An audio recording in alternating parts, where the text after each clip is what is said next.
Hi, I'm Bill McLaughlin with Furniture Today. We are just about wrapped at market. As you can see, traffic is slowing down a little bit. Overall, it has been a good market. The most common comment that we hear is it's not the quantity, but the quality. And many of the leading top 100 retailers have been here and have been very active. So we're just going to go around and give you a brief overview of what each of our editors saw at market. Cindy, why don't we start with you?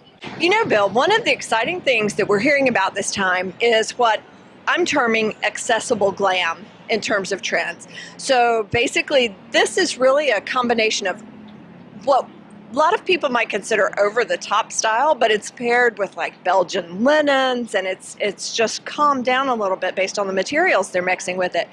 And the intriguing thing is that we saw that in showrooms where we would expect to see glamorous types of things like that, as well as others where we would not, and it was actually some of the best-selling, best-placed product at market.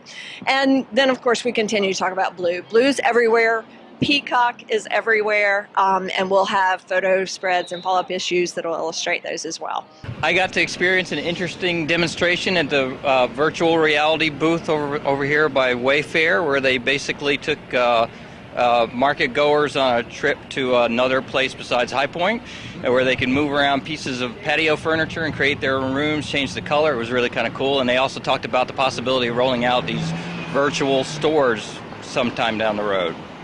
And I also did a Q&A with retailers asking what's the best thing they've seen at market. You can see that coming out, but one of the interesting things was that there was barely any repetition. Like all the names, all the different ideas, for the most part, were unique from one retailer to the next. So look for that.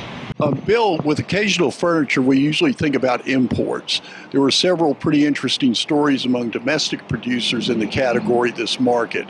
We had Charleston Forge, which is showcasing its ability to customize metal furniture, make it in different sizes, show benches in half size, full size, lots of different finishes.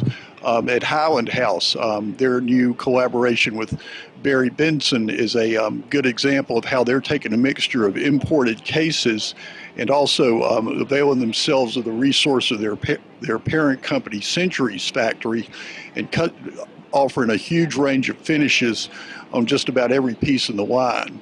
Up at Copeland Furniture, we saw they've made an investment in new equipment to where they can utilize former scrap wood to create solid walnut occasional tables.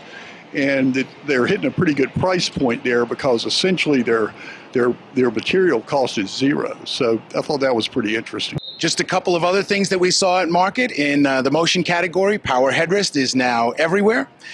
We also saw a continued graying of tones in the case goods category, and scale continues to be a story. And we are not talking about tiny homes. We are simply talking about a streamlining of silhouettes and a scaling of furniture to fit urban dwelling. So until next market, I'm Bill McLaughlin with Furniture Today, wishing you good business.